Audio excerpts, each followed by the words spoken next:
We're back after a very, very long time. Welcome to TCM Howzat, your one-stop shop to discuss all the week's cricketing news. But actually, it's not the week's cricketing news, it's the month's cricketing news, because we haven't done one of these in so long. So we're bringing you a two-parter. First up, we're going to talk through all the international action that has happened throughout September, and then we're going to focus more on the domestic scene. Joining me for this are the duo which have become part of this amazing romance, I think it's fair to say. Harrison Burridge and Rob Rush, our usual suspects. So let's dive straight into it. Where to start? I think we're going to start with the biggest story from this week, and that's Harry Brook being in the World Cup squad, dropping for meaning that Jason Roy is dropped. Harrison, your immediate thoughts on that?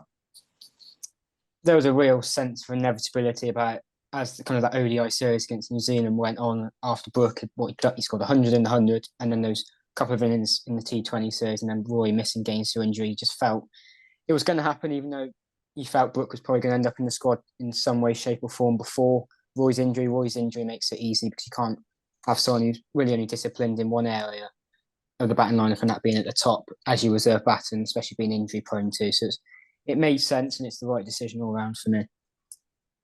Obviously, this is a stalwart of English cricket, though. Jason Roy has been a white ball player for some time now.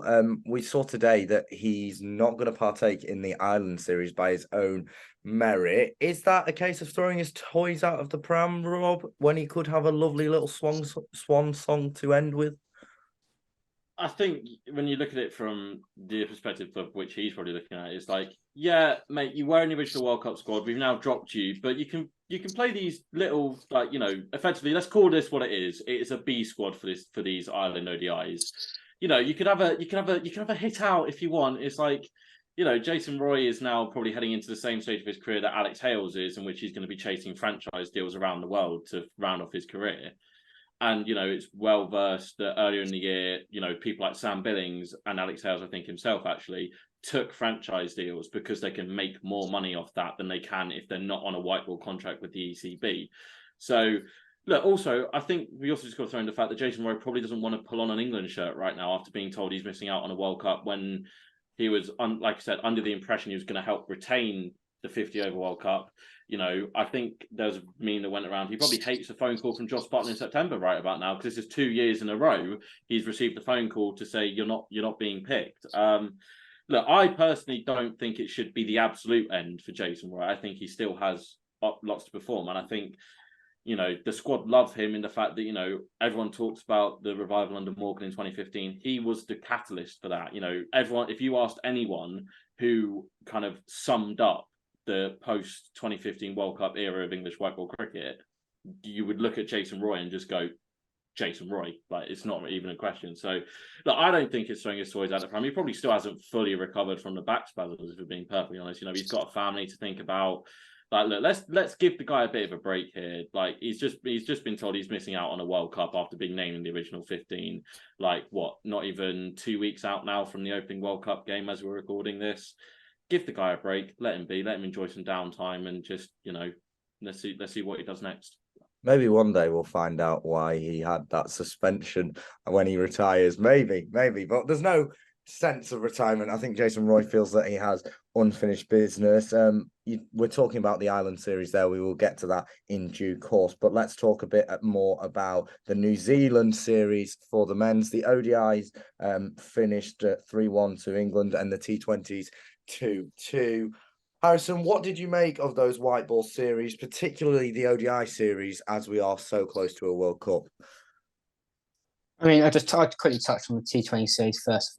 It was a standard bilateral series. Kind of neither side, I don't think, really wanted to be playing a T20 series in the month or two before the World Cup, but usual contractual and financial obligations kind of made that happen, and it was an even one. But when you went to the ODIs, and I think there's a lot of worry, especially after the first ODI from an England perspective, especially about the bowling attack. A lot of the doomsayers were coming out, and a lot of worry about, is this the bowling attack that's going to go to the World Cup?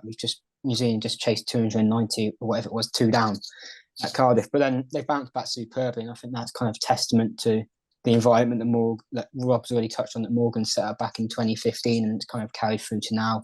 They got that belief. Butler said even after one game, he just wanted to go harder and harder, and then Milan and Stokes did what they did at the Oval, which was quite special on that afternoon. So I think it was a real good building block for the side, because they haven't played a lot of ODI cricket, especially what you consider to be the first team, not the full strength one at that, and they got that 4 games under the belt there, and you could tell they're improving more and more, especially Topley.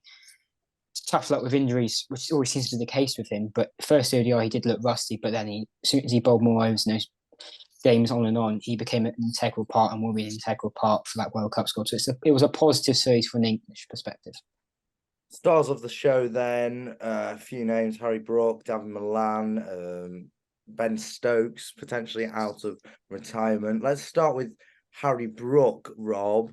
Obviously, this was a man who wasn't in the squad at the start for the World Cup at the start of this month, but now is going to India, and he had a sort of impressive T20 series, but perhaps underperformed in the ODIs. Do you think he's going to come good come 2 weeks' time in India? Well, I'm not even sure he gets an England starting 11, to be honest, which is, for some people is quite a, hefty statement. But when you consider if we go through the locks of that ODI team, that top 5 is set. Milan, Bairstow, Root, Stokes, Butler. Moeen Ali is vice captain, plus can bowl. He's probably going to be there. Liam Livingstone is probably the very conscientious one, but Livingstone does have the fact he can bowl both off and leg spin. You can go and find those economy rates. I know they're not very good, but England will look at that and go, it's an option. You're going to need it in India. Then it's too low from down there to have Harry Brook in the lineup. You're sacrificing a bowling option. You got to think Sam Curran, Chris Wokes, Adil Rashid, Mark Wood, Reece Topley. Those 5 aren't going to make it either. So people are going to have to miss out somewhere. And I think what Luke Wright said kind of is a little bit telling in a way, that he said, well, Jason Roy only gives us an opener and Brook gives us 1 to 6. It's like, for me, that's me looking at it going, Brook isn't nailed on to start here, whereas a lot of people think he should.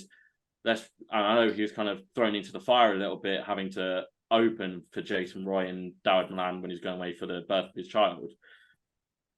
Brook is not nailed on to start here, and I think that's something England fans kind of need to, for lack of a better term, accept. We've got used to him now being the poster boy of English cricket, everywhere. He's probably the most like Yorkshire and Lancashire. And, Kagi, you'll know from a fact, that's a very hard, for any Yorkshireman to get affection in Lancashire, that's very hard to do.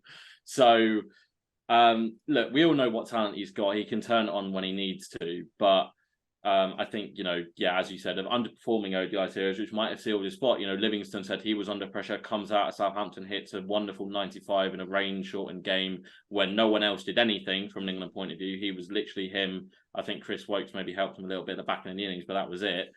And he's done decently with the ball. Whether you can blame that, whether you can say that's very good bowling or abject New Zealand batting, agendas, pick your side and go from there.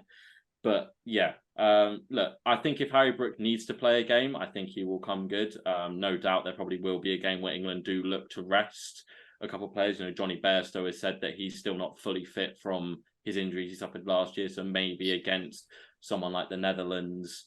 I'm not quite sure if we play them or if the system the same as last year. You play everyone. Yeah. Okay, so maybe someone against like the Netherlands, you can that's where you look for your bowlers to get a little bit of a break, and that's when maybe you give Johnny Bairstow a rest or someone else, and you give Harry Brook an opportunity to play. But it's not a lock that Harry Brook is getting in this team. Dawid Malan, I think, was outstanding in the ODIs. Everyone's talked about that 50 over cricket is actually his best format, and we've just been playing him in T20s. Him in T20s is a separate discussion.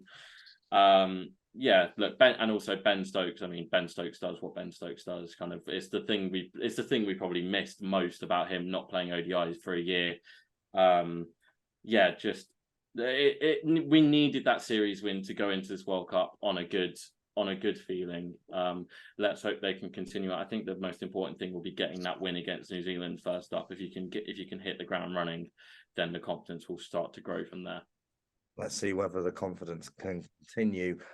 Harrison, let's mention about a bowler who perhaps impressed and maybe cemented his side an opportunity in the side, and that is Surrey's Gus Atkinson, who I think it's fair to say was impressive throughout this series. Does he make England starting 11 now every time, given his performances? I think every time, ultimately that one depends on the fitness of Mark Wood and why Atkinson got so many opportunities throughout those two series against New Zealand, because they are, I think England probably are viewing them as two bowlers of the same ilk, that high pace option. No one else really kind of boasts out of the rest of the bowling group in the squad. So, but for Atkinson to come in, it's easy to kind of forget because I think near enough featured in 75, if not more, % of the games, and he was a key figure in those attacks. He looked a natural, bold, aggressive, high pace, good lines, good lengths, consistency throughout, and especially he took 4 for on debut in the T20 series, and then kind of backed that up as he went on throughout. So I think for England, that's a real reassurance to see him do that, because no, Jofra Archer is a well documented issue. England don't have that high pace option outside of Mark Wood, and if Mark Wood is still struggling with injuries like he was for New Zealand series, you've got Atkinson in reserve who has shown he can do it. Obviously, the stage of a World Cup is a completely different beast, just the standard bilateral series in your own country. So time will tell on that front. But there's a lot to like. There's a lot of promise there, and it's probably a name we'll be hearing a lot of in the years to come, regardless of what happens in the next few weeks.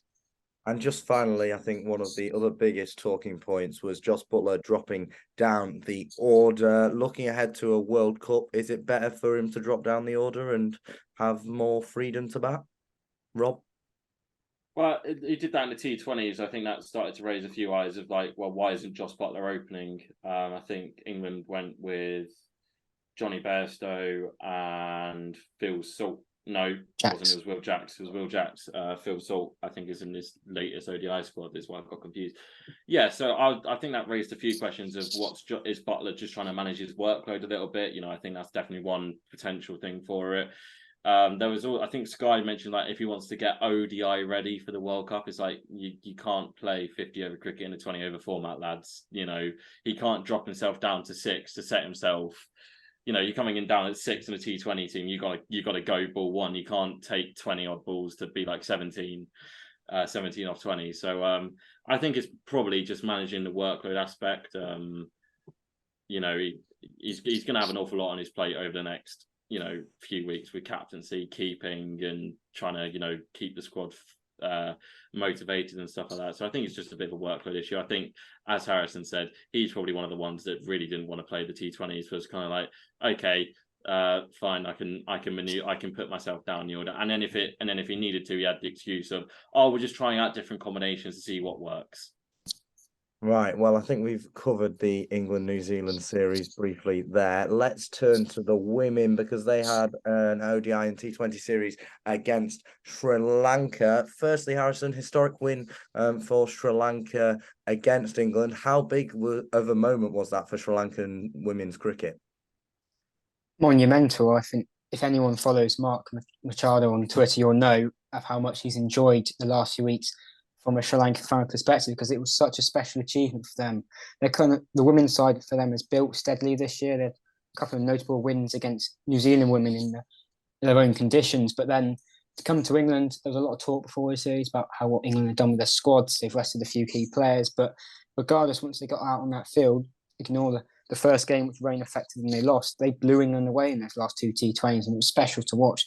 The team playing with confidence, led by their captain Chamari Atapatu superbly, and England had no answers to spin bowling, which is a well-documented issue, especially for the women's side, but we know the men have struggled with that in the past too. But the manner, I think, especially in that kind of the third T20, the way they chased the total down with relative ease, didn't look under pressure at any point, and did it with plenty of balls and wickets to spare. That was very good to see, because ultimately you want everyone competing in the women's game. It's always been a lot about England, Australia, and there's always been like with India and South Africa kind of on the periphery in recent years. But if you can get more teams up there competing, such as Pakistan, Sri Lanka, you've then got a fantastic setup where a genuine world stage is similar to the men's. And Sri Lanka women have proven they are massively underfunded compared to these bigger nations from the ICC and their own board, but they are proven they can pull off these big wins against the toughest opponents in enemy conditions as such.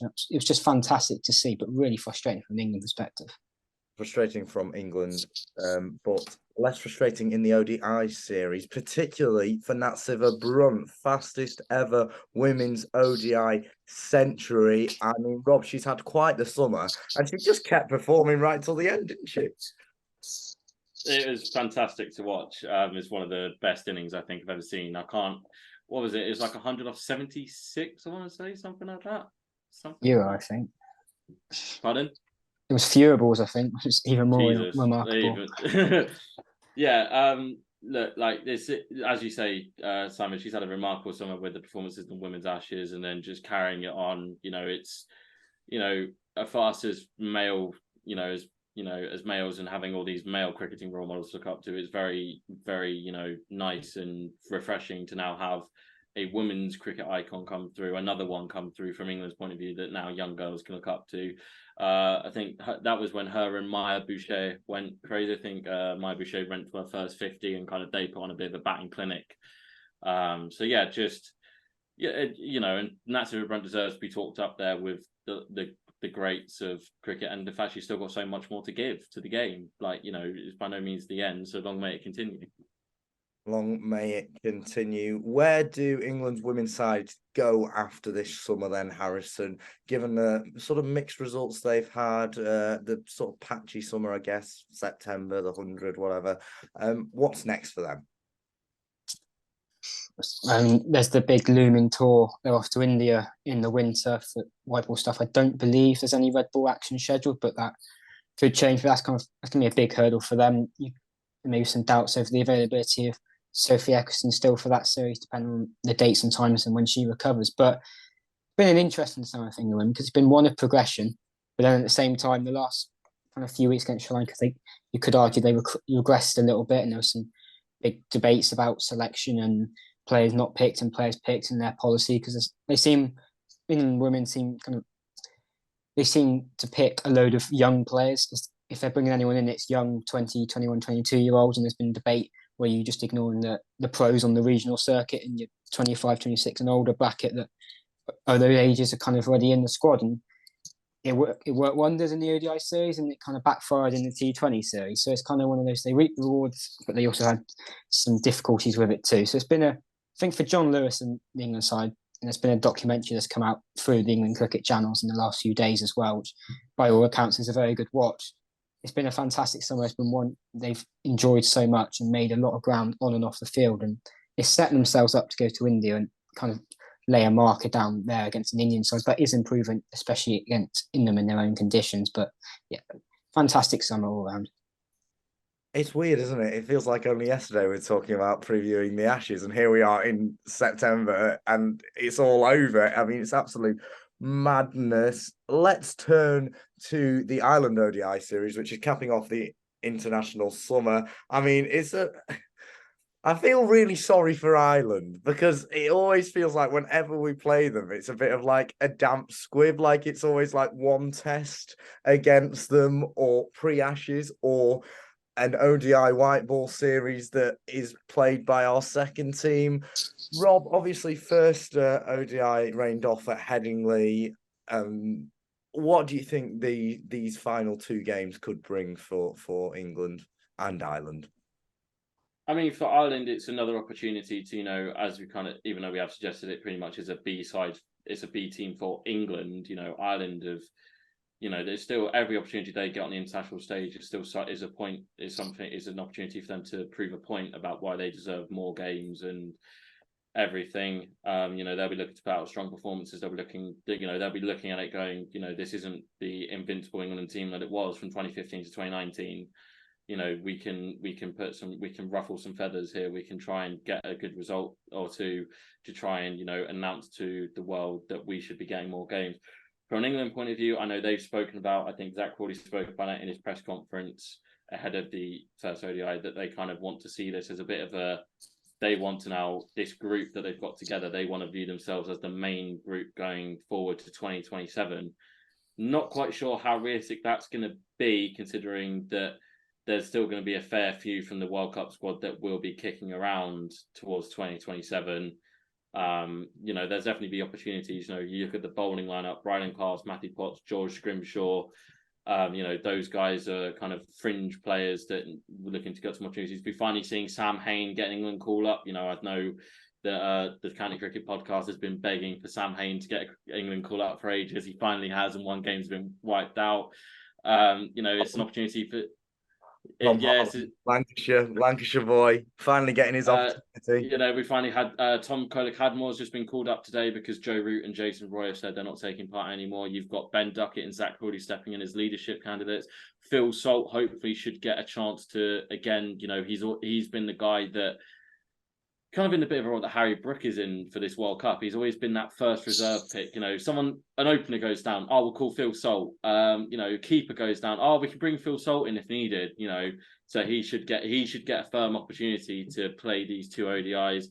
You've got Jamie Smith has been called up for the first time. It'd be really exciting to see how he goes in international cricket after some more exposure for Surrey and in the 100 with Birmingham Phoenix. So Rehan Ahmed as well at Leicestershire, he should get the two ODIs, and feels a little bit weird to be saying this as the fact he's like 18, 19, but he's probably played more international cricket than the bowlers around him, to be honest. So they're probably looking at him like, he's in a weird way. It does make you feel like a failure, doesn't it? A little bit. When these nights, when I'm out drinking on a Tuesday night for no reason, and other people are playing international cricket the same age as me, it makes you feel a little bit of a failure. But credit to him because he's a very good player.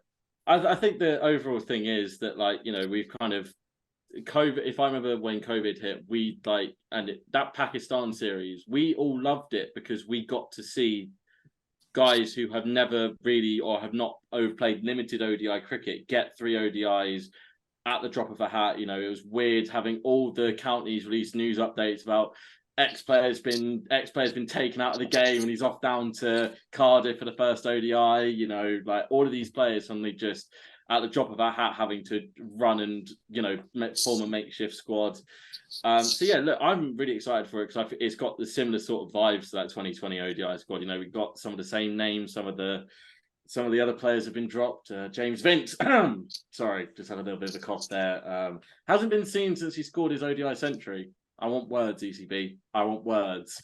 But on a serious level, look, this is a great opportunity for these guys to put a foot forward. It's an opportunity for them to show that they should be in consideration going forward for more white ball games. Right, let's sum up then and pick a highlight of the international summer. Harrison, you look like you can't pick there, but I'm going to push you. What are you going to go for and why? I'll go. There's just so many options, but I'm going to go for when England women won the T20 series against Australia at Lords. That was just kind of a special moment, not been done for so many years, and real testament to the work done by that side. Rob, international moment of the summer, please. It has to be Stuart Broad's last Test match. And it's now he said that after when he flipped the bails, Stokes had told him that's probably going to be his last spell in international cricket. So for him to flip the bails, then get Todd Murphy out, and then with his final ever ball in Test cricket, dismiss Alex Carey, especially after everything that happened with Carey during the Ashes. Just a quick note on him: has he done anything since he stumped? He made 99 last week. To be fair to him.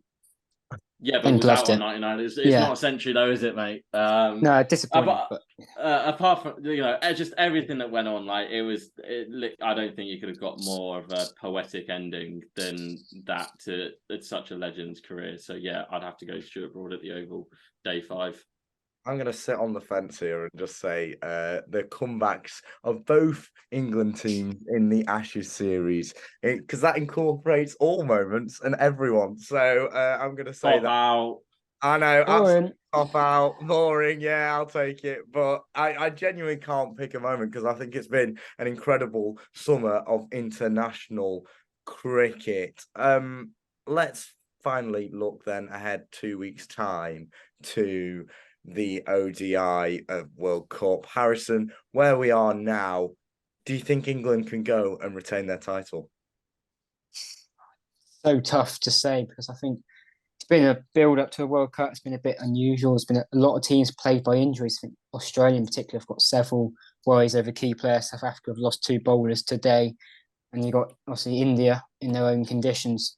They're going to be the overwhelming favourite, especially after winning the Asia Cup and blowing Sri Lanka away in the manner they did in the final. For England, they've got the quality there. There's still a lot of doubts. As I kind of alluded to, they've not played a lot together as this group of players before. Not a lot of kind of form in the format, but that series against New Zealand would have helped a lot. And they've got a couple of warm-up games, I believe, as well against India and maybe might be Afghanistan as well before that first game against New Zealand. So it's just whether it clicks for them. They've got the quality there. They should make the semi-finals. I think that's the minimum expectation.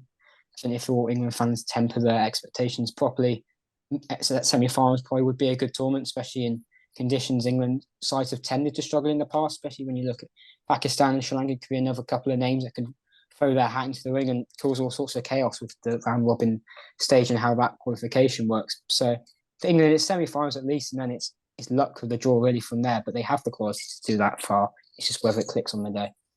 And we will bring you hopefully some content about the World Cup because I'm very excited actually. It feels like it's almost 2019 again, except for the fact it's in October this time. But it bridges the cricketing gap. Anyway, it's been an absolute pleasure talking through the past month of English cricket and international cricket. Next up, we're going to do a domestic review and take stock of where we are towards the end of the season. Do subscribe and like for that.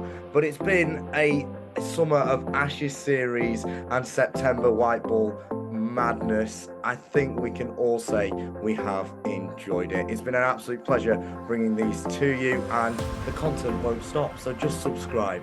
Anyway, it's goodbye for now. Thanks to Rob and Harrison. Bye.